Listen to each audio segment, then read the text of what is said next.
Hi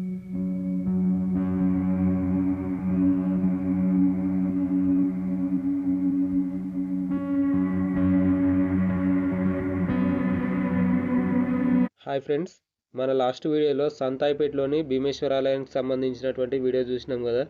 అక్కడ భీమేశ్వర ఆలయంతో పాటు పాండవులు అక్కడ నివసించిన సందర్భంలో అక్కడ వారు చేసినటువంటి వ్యవసాయానికి సంబంధించినటువంటి ఆనవాళ్ళు, అక్కడ కొన్ని రాళ్ళ మీద చెక్కబడినటువంటి విగ్రహాలను మనం ఇక్కడ చూడవచ్చు.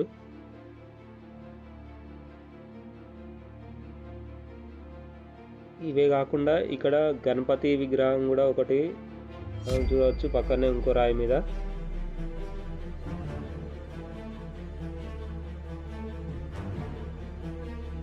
అంతేకాకుండా మనకు కాలభైరవ స్వామి విగ్రహాన్ని కూడా మనం ఇప్పుడు మన వీడియోలో చూస్తున్నాం.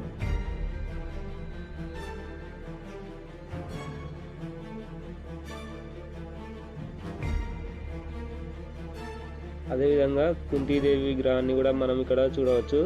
కుంతీదేవికి మన భారతదేశంలో చాలా తక్కువ గుడులు ఉంటాయి. అందులో ఈ భీమేశ్వర ఆలయానికి సంబంధించినటువంటి గుడి దగ్గర కూడా కుంతీదేవి విగ్రహాన్ని చూడవచ్చు. సంతానం లేని వారు ఈ కుంతీదేవికి పూజించినట్లయితే సంతానం కలుగుతుందని ఇక్కడి భక్తులు నమ్ముతారు.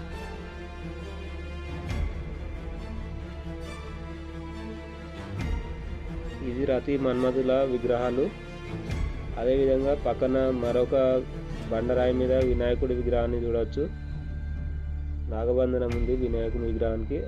పక్కనే సప్త మాతృకల విగ్రహాలను కూడా చెక్కడం జరిగింది. అవి కూడా మనం ఇప్పుడు చూద్దాం.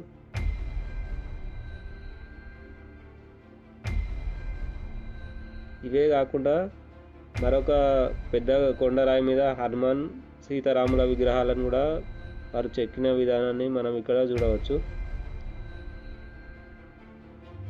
ఇవే కాకుండా ఇక్కడ మరిన్ని విశేషాలు ఉన్నాయి.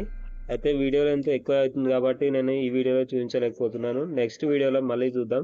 ఈ వీడియో నచ్చినట్లయితే తప్పకుండా లైక్ చేయండి, కామెంట్ చేయండి. అదేవిధంగా మన ఛానల్ని సబ్స్క్రైబ్ చేసుకోండి. ఇలాంటి వీడియోలు ఇంకా మన ఛానల్లో వస్తుంటాయి కాబట్టి.